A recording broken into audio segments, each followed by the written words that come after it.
Vive la feria del libro más importante del país con Radio Universidad Surcolombiana 89.7 FM. En la edición número 37 de la Filbo, disfruta de debates, historias, entrevistas exclusivas y mucho más. Con España como país invitado, te llevamos toda la magia de la Filbo 2025. No te pierdas ni un detalle. Sintoniza el 89.7 FM o visita la página web www.radiobusco.edu.co.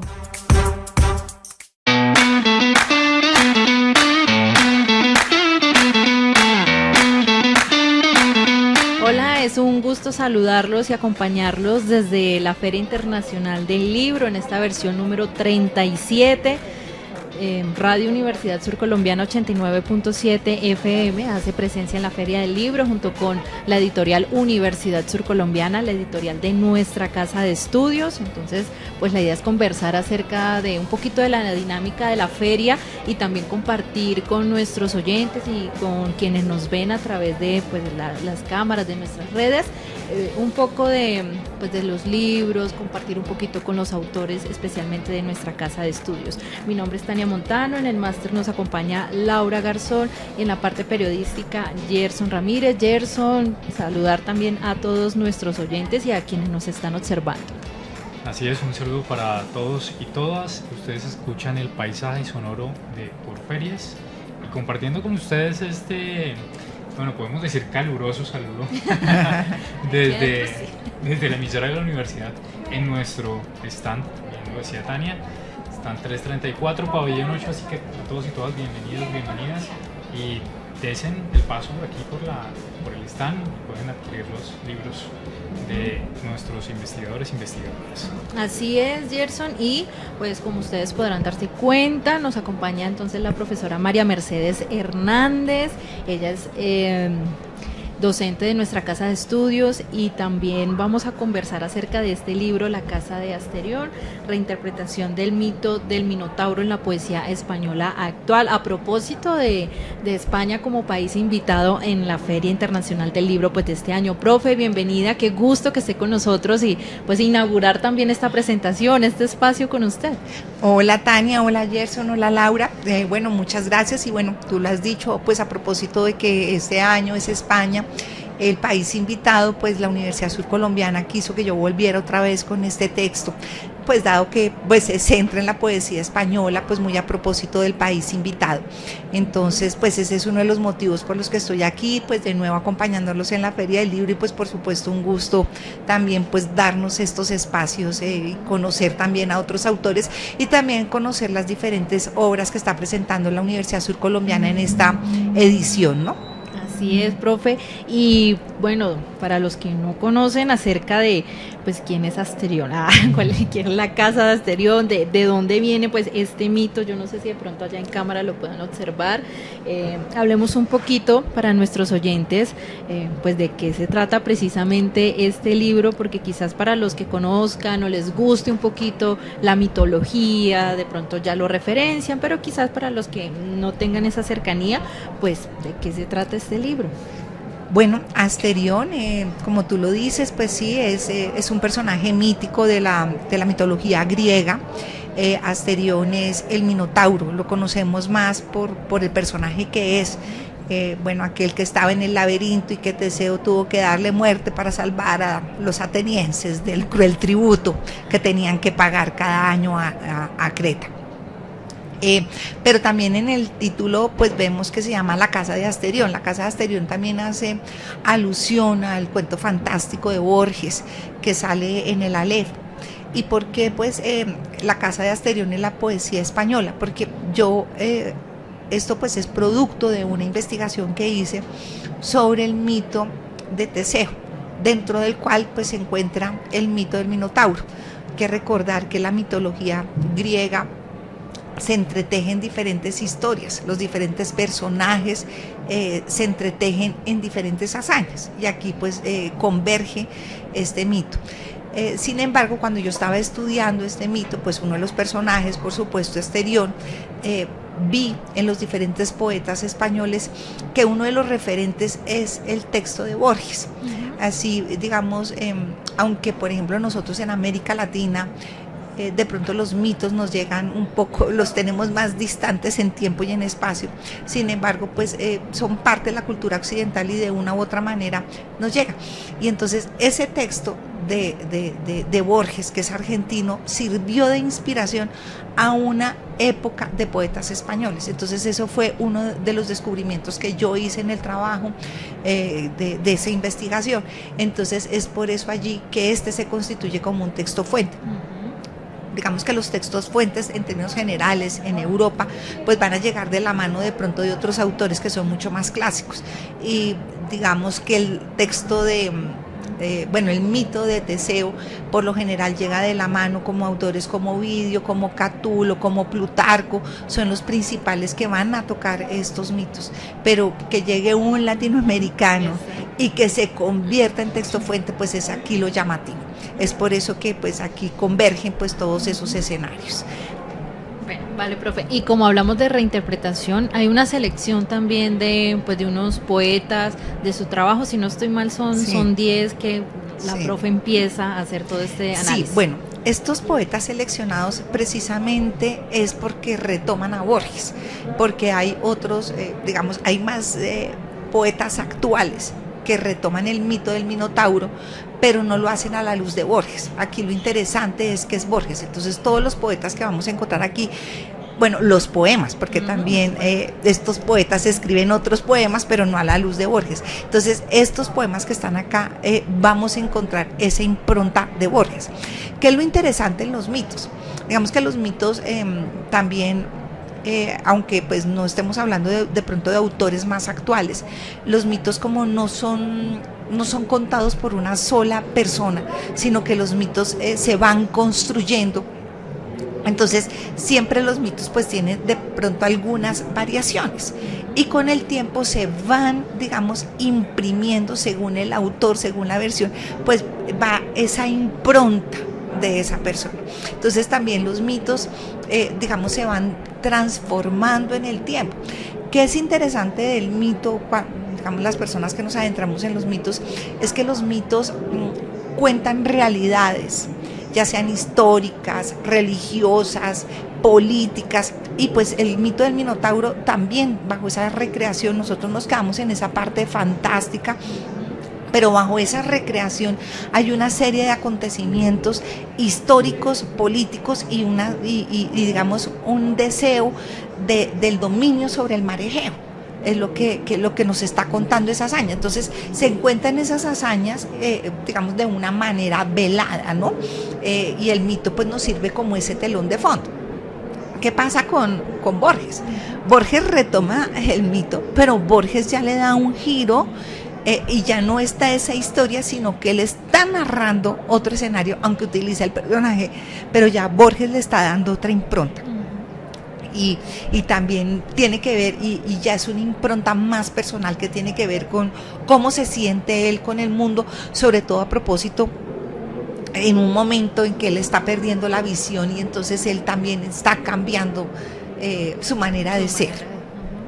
Entonces él, aunque vuelve y retoma el mito, y volvemos a encontrarnos con el personaje del Minotauro y nos recrea esa historia fantástica, y ahí podemos ver, bueno, pues no sé qué tal que esto, y podemos ubicar el palacio, pero aquí lo que importa es el trasfondo. Entonces una cosa es ese trasfondo mitológico y otra cosa es ese trasfondo que también nos está contando Borges, y entonces también ver cómo los nuevos autores además retoman el mito, conociendo el mito con lo que está, pero también ese trasfondo y el trasfondo que les da, porque todos finalmente les van a marcar una impronta.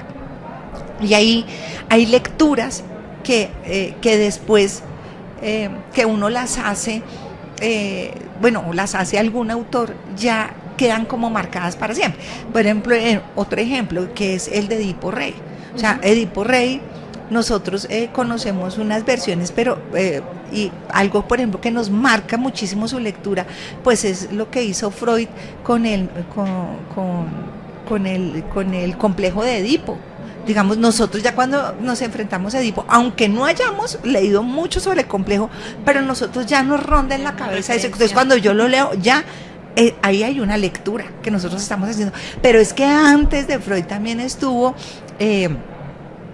Sófocles, que le dio otra impronta a ese mito. Entonces ya nos encontramos con la historia y cuando Sófocles se saca los ojos, cuando descubrió lo que hizo, pero el mito, digamos, en original no pasaba eso, digamos, y quería transmitirse, era otra idea, pero gracias a tanto a Sófocles y posteriormente a Freud, pues nosotros cuando nos enfrentamos a esa lectura, nosotros ya estamos haciendo una lectura pasada por esos autores. Entonces más o menos esto es lo que viene sucediendo. Entonces por eso hablamos pues de una reinterpretación, pero todos les dan pues como su punto. Profesora María Mercedes, yo no soy mucho de leer, realmente. Leo más académico. Voy a ser sincero con los literatura, más académica. Pero tanta pasión que escucho en este momento, pues me lleva a pensar, bueno, ¿por qué no empezar nuevamente a leer? Porque las lecturas que inicialmente uno hace es en el colegio, y si en la universidad de pronto hay algo relacionado, pues lo hace uno. Pero ¿cómo dejarnos llevar por esa pasión y para quienes no somos tan lectores, nos acerquemos a la lectura? Bueno, Gerson, yo pues lo que pasa es que también yo creo que tenemos que mirar qué es lectura. Creo que también eso estuvimos en una conversación aquí en la radio, que es lectura. Nosotros digamos que limitamos a veces la lectura al texto escrito, pero realmente nosotros estamos haciendo lectura en muchos escenarios. Y también ahora digamos, todos estos desarrollos tecnológicos nos invitan a hacer lecturas diferentes. Nosotros hacemos lecturas hipermediales, entonces eso también pues es importante y yo creo que no hay que desconocer. A veces de pronto demeritamos otro tipo de lecturas y no, hay lecturas que son muy interesantes. A mí me parece que allí lo importante es cuando uno puede reconocer y entender el contexto, y es allí cuando nosotros hacemos esa lectura crítica y cuando nosotros empezamos a hacer todas esas asociaciones del pensamiento complejo. Entonces cuando uno adquiere ese gusto, cuando uno logra ver más allá de sus narices, ver más allá de lo fantástico, es donde encuentra uno esa pasión. Entonces, por ejemplo, digamos, ver las películas de una manera crítica, hacer lectura de las películas, digamos, es fascinante. Yo en otra universidad que trabajaba, a mí me decían los estudiantes, bueno, yo daba un curso que tenía que ver con mitología también y que tenía que ver con los superhéroes del cómic. Y entonces, bueno, estaban de vuelta, entonces la salida era pues ir al cine, ir al no sé qué con los estudiantes, pues ellos fascinados. Y me decían, profe, es que yo ya no voy al cine igual. Ya no voy al cine, yo ya no puedo ir al cine y decir, uy, chévere la película. Digo, no, es que claro, es que tras de todo eso uno está haciendo unas lecturas y está uno haciendo unas, digamos, como unas fusiones. Y eso es lo que se ha trabajado en la hermenéutica, ¿no? Entonces también, ¿qué es esa fusión de horizontes? Entonces yo también a medida, si mi bagaje cultural, si mi amoblamiento intelectual es grande, pues digamos mi mundo para comprender también es mucho más grande. Pero yo creo que hay gustos, ¿no? Entonces también, claro, la lectura del texto escrito tiene algo fantástico que de pronto no tienen otros géneros, y es que tú en el texto escrito tú te imaginas. Tú eres el que estás imaginando al personaje, tú te estás imaginando el escenario, aunque se lo narren a uno. Entonces le pueden decir a uno, sí, es un lugar frío, acogedor, la cobija raída, pero pues uno tiene que ponerse la cobija raída, tal, y entonces uno se monta la película. Y muchas veces nos pasa que después cuando las vemos en el cine, ay, pero si yo me imaginé el personaje diferente, qué decepción. A mí me pasó con Harry Potter, ¿no? Yo vi Harry Potter y cuando fui a ver a Dumbledore, dije, no, pero qué mago tan charro me salió, porque yo me lo imaginaba diferente. Entonces eso, digamos, tiene fantástico el texto escrito, pero cuando uno se enfrenta, por ejemplo, al cine, pues es diferente, porque tú no necesitas contar tantas cosas porque las imágenes te las están dando. Pero entonces lo interesante es que uno pueda ver más allá de lo que aparentemente está. Y cuando uno se da cuenta que los textos no son planos, sino que hay todo eso que subyace, es lo que es fascinante. Y cuando uno se encuentra entonces con un texto plano, le parece uno aburrido porque no hay nada para la imaginación ni nada para que lucurar. Entonces yo creería que eso es como lo interesante. Vale, profe, y hablando de lectura y motivación a leer y bueno, otras lecturas que se pueden hacer, no solamente de texto escrito, pero vamos a hablar de este que es el texto escrito. ¿Por qué acercarnos precisamente a este libro, a La Casa de Asterión, a esas reinterpretaciones, volvernos a acercar con estos mitos también y conocer un poquito más de ese trabajo y cómo desde este mito que de pronto para nosotros cobró más importancia con lo que dice la profe, con Borges, hay otros autores, en este caso desde España, que también los han tenido en su creación, especialmente desde la poesía, y podemos acercarnos a esas referencias, que además me gusta, aquí hacemos la cuña, y es que claro, están los poemas y está la explicación, porque a veces nos hace falta eso, no leemos, pero bueno, ¿y aquí qué nos quisieron decir? Pero está esa explicación, esa ayuda. Bueno, digamos que en este texto yo algo que quise hacer fue recrear esa historia mitológica, porque además es maravillosa, digamos, y creo que por sí sola, aunque uno no descubra que subyace bajo la historia, es una historia que nos llama la atención. Todos conocemos el Minotauro de algo. Sale un Minotauro. Así no hayamos leído nunca el mito, pero reconocemos al Minotauro. Sabemos que es un Minotauro. Y nos sale más, nos sale en videojuegos, nos sale en dibujos animados, nos sale en muchos escenarios, nos sale un Minotauro. En series televisivas. Además, pues yo que lo he estudiado, pues yo lo veo por todos lados, ¿no? Entonces yo me lo encuentro por todos lados. Entonces, pues digamos que por una parte se recoge esa historia fantástica que es muy llamativa, que es muy bonita, la recojo desde las diferentes fuentes antiguas que contaron que era el Minotauro, entonces, o quién era el Minotauro, entonces recojo esas fuentes, pero de una manera muy fluida y también lo hago, digamos, como para todo el mundo, no es un texto para expertos, es un texto que es legible para todo el mundo. Y también, digamos que a la par que yo recojo ese texto de las fuentes antiguas, también narro, hago esa interpretación de lo que se quería narrar con ese mito. ¿Por qué? Porque el mito, entonces, bueno, ahí hablo pues el del dominio, del marejeo y también pues de los intereses, de no sé qué. Bueno, digamos que uno va un poco como explicándolo a la par. Y después cuando ya me encuentro con los autores, entonces ¿yo qué hago? Retomo a los autores, en lo que dices tú, el poema, pero también lo vinculo con lo que dice Borges, pero también qué es lo que ellos quieren decir, porque no todos lo toman de una manera literal. A veces nosotros podemos entender la intertextualidad como que tomamos una frase literal y la ponemos dentro de un texto, ¿sí? Cogemos un texto A y lo metemos dentro de un texto B, no, pero es que también tienen intención.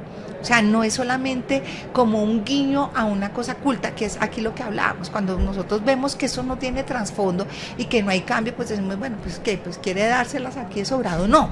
O sea, ¿cuál es la intención de traer ese autor? O sea, es que tiene una intención y también lo reinterpreta y le cambia ese sentido. Entonces, eso es lo que yo trato de hacer. Sí, diríamos también un ejercicio hermenéutico. Pero también, bueno, hay que saber que también estos poetas que aparecen en esta selección, su mayoría, ellos son grandes estudiosos, son estudiosos de literatura, de filologías, del área de clásicas. Entonces ellos han leído de primera mano a estos mitos y conocen estos autores. Entonces sí es un trasfondo, no es solamente que ellos digan, ay, vamos a poner este mito y vamos a coger algo de Borges. No es solamente hacer un guiño, realmente aquí cada uno le imprime y crea un nuevo texto con un nuevo sentido, por eso se llama reinterpretación. Listo, yo no sé, Gerson, si tiene alguna otra pregunta. No, yo por ahora. Listo, profe, pues agradecerle por estar con nosotros, compartir nuevamente información y como ese amor que decía Gerson, esa pasión que se le siente la profe, que motiva obviamente a leer o acercarnos a estos textos. Recordamos que nos encontramos en el stand 334, bueno, esto está en el pabellón 8, aquí está la editorial Universidad Surcolombiana, pueden acercarse, obviamente consultar el libro, lo pueden comprar y ver también todas las novedades que tenemos y pues de paso si puede también conversamos un poquito. Profe, muchísimas gracias. Bueno, muchas gracias, Gerson, Tania, Laura, pues siempre un placer aquí, que ustedes me reciben con mucho afecto. Bueno. Listo, vale, y pues invitamos a nuestros oyentes a que sigan pendientes de los contenidos de nuestra estación radial y de las conversaciones que vamos a tener aquí en el marco de la Feria Internacional del Libro, donde recordamos el país invitado es España este año.